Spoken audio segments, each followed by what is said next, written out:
Alright guys, we just got camp set up. For the bunk beds, what I did is I put in this X-Track bar along the sides and these 2x4 holders right here, and then put plywood on top of the boards. And I did that for the bunks, the top bunk and the bottom bunk. And then we have a Jackery 2000 Pro as the power station that's powering up the lights, and the Starlink over here, which is how we're streaming SpongeBob. Here's the X-Track 2x4 holders, and we got the 2x4s underneath. I might put some more in here. Hopefully this is enough to hold the kids. And then same thing down here on the bottom, more 2x4s and plywood on top. And we'll close this up at nighttime. And the Jackery 200 watt solar panel to charge the power station during the day.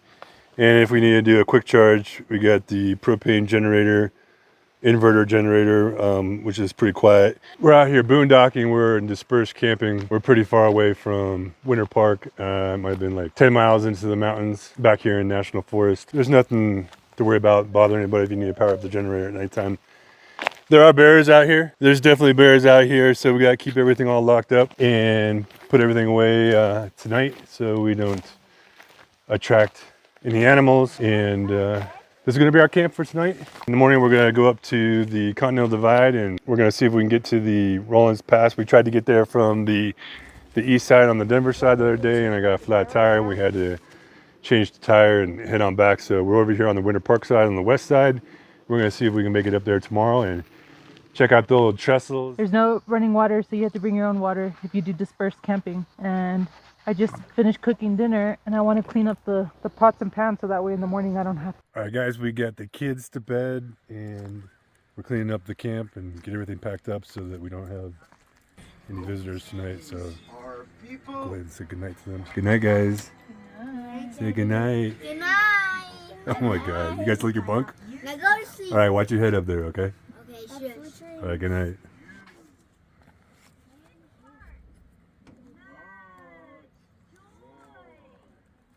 There's our camp right there, and there is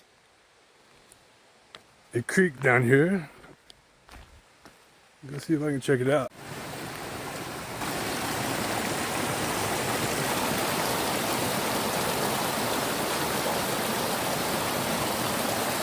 It got a little bit chilly last night, so we just plugged in this little portable heater right here, and our dog pile of pillows, and the girls slept up there. And it's a beautiful day, no clouds out, sunny and blue skies. They're eating some breakfast, and then as soon as we're done, we're gonna head up to the mountain and see if we can head up to Rollins Pass and check out the old train trestles, and there's a little abandoned ghost town up there too that used to exist when the railroad was there. Guys, we just packed up. We're about to head out. We're gonna go to Rollins Pass. Last time we got a flat tire when we went on the other side. Now we're gonna check it out this time, and hopefully, fingers crossed, nothing bad happens. All right, guys, we're heading up to Rollins Pass. We tried to get there from the east side a couple days ago, but we got a flat tire. I broke a valve stem, and we had to change tire and head back. So now we're over here on the Winter Park side, on the west side, and we're gonna see if we can get up and check out this old railroad. It used to be the highest railroad in the country at the time. We're driving up Corona Pass Road, and we just hit over 11,000 feet elevation. It's a pretty rocky, rough road. It's I mean, it's passable, but it's very rocky. And then right over here, this is Winter Park. That's the ski resort and the ski runs. Rough road. It doesn't look really bad right here, but the road is very rocky. A lot of times it's impassable if you didn't have a high wheel clearance 4-wheel drive vehicle. But so far so good, we made it. So this trail, well, this road actually used to be the path that the railroad took that came over Rollins Pass. And here's the remnants of some of the old rail trestles. Looks like here in the ground. And when we get up to the top, we're gonna see some of the actual trestles that are still standing. So here is the first railroad trestle from the train system that used to come over the Continental Divide from the Denver side over here to Winter Park. And that right there is remnants of the actual train trestle itself, still standing. It's over 100 years old. It looks like burned off wood. Okay, so we're gonna attempt to do the little hike from all the way down here up to the trestles. So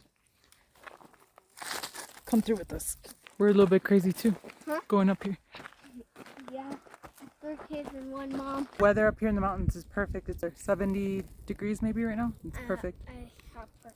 And we're gonna wait for Chad so we can all hike together because I don't want to be too far off without him. We need bear spray. Because we don't have a gun with us. Yeah, we need that and bear spray. So we made it up to the first train trestle on this drive up here.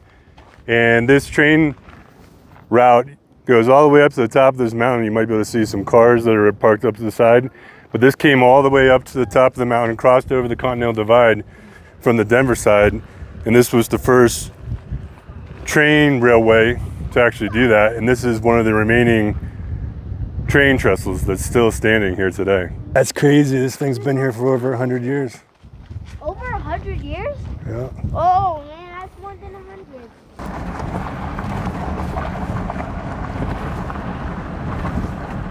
Up here in the field to the left of the road, there's some old remnants of some structures that used to be up here. Maybe we'll get a little bit closer. This is definitely one of the buildings, guys. I think there used to be like a hotel or a restaurant up here where the train would stop. Just be careful stepping. There's nails all over in here, okay? So, and glass everywhere. So be very careful. I see lots and lots of It might even be empty underground. You might not want to walk on this. Maybe walk around the edge of it, huh? It looks like there's a storm coming over in the distance. go that way? And look, there's a couple little glaciers right up here at the tops of these peaks up there. We just made it up to Rollins Pass, which is the peak of this whole railroad system where the train used to come from the Denver side over to Winter Park and cross the Continental Divide. So we made it to the very tippy top, and there's all kinds of beautiful alpine lakes down here. It's really fascinating. This train used to come all the way through the Continental to the top of the Continental Divide, whereas today it goes through the mountain, through the Continental Divide, like directly through the mountain. So look, here's a picture of That's freaking crazy. the train with some of the people, and I've read stories about how the train would actually go off the tracks because of these massive snow drifts.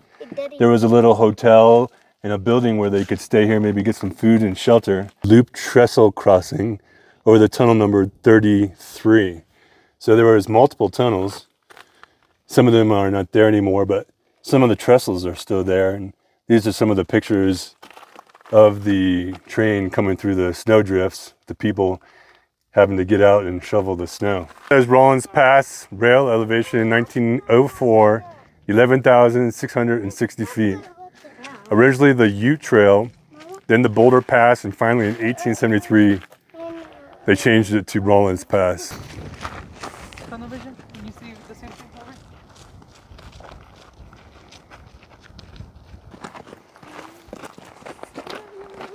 Well, this doesn't look like it's real. This part right here doesn't look like it's real. Nope. Why not? Looks like a picture. It's our rescue plane, girls. Over here. Come on, save us. There he is.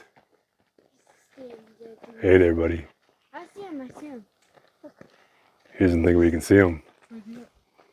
Do you see that brown thing? Hey, big fat. God, he's nice and fat.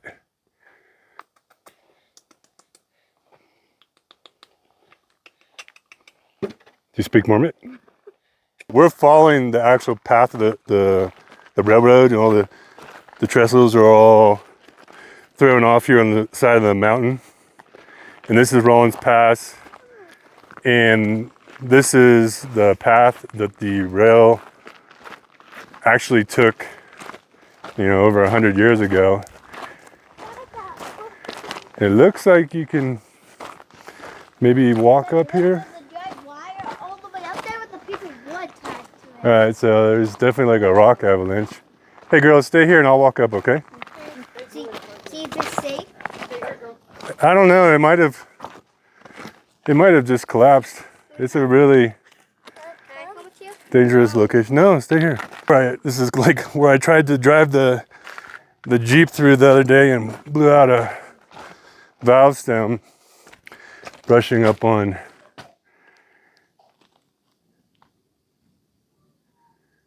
the sides of one of these rocks. Oh, here, you can come through here. There's another trestle over here. But I don't think we want to walk over that. Oh my gosh. Wow, look at this. There is a, just be careful, it's just rocky, but there's nothing dangerous as long as you don't get run over by a rock.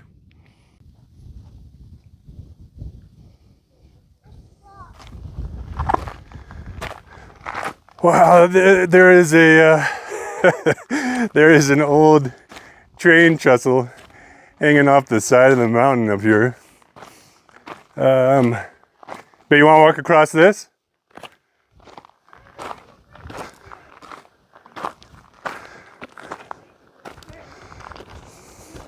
Look at this. Hey, what's that all the way up there? It's like hanging wood. Hmm? What is that? Are you going on it? No, you guys don't go in it. I'll stand right here. Okay? Looks like it's screwed in. This screw fell out. Mama, look. What if I fall through? No. Like, if that's not well. You feel it moving? Oh no, you can see right through the bottom.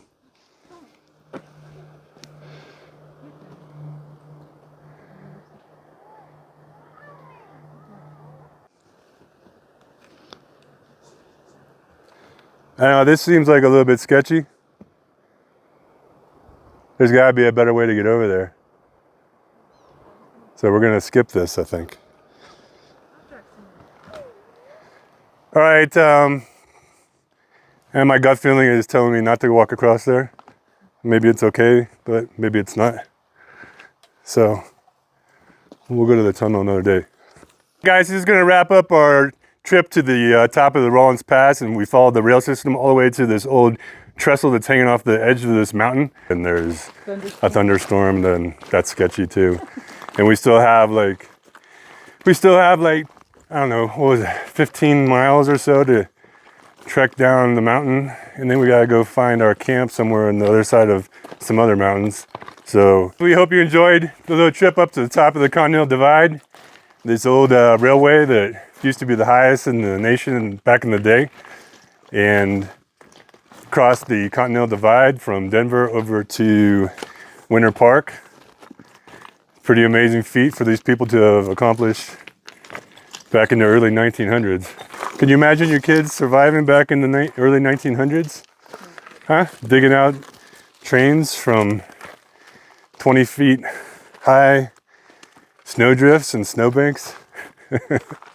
Crying because their Nintendo Switch wasn't working anymore. Bye guys. See you on the next one.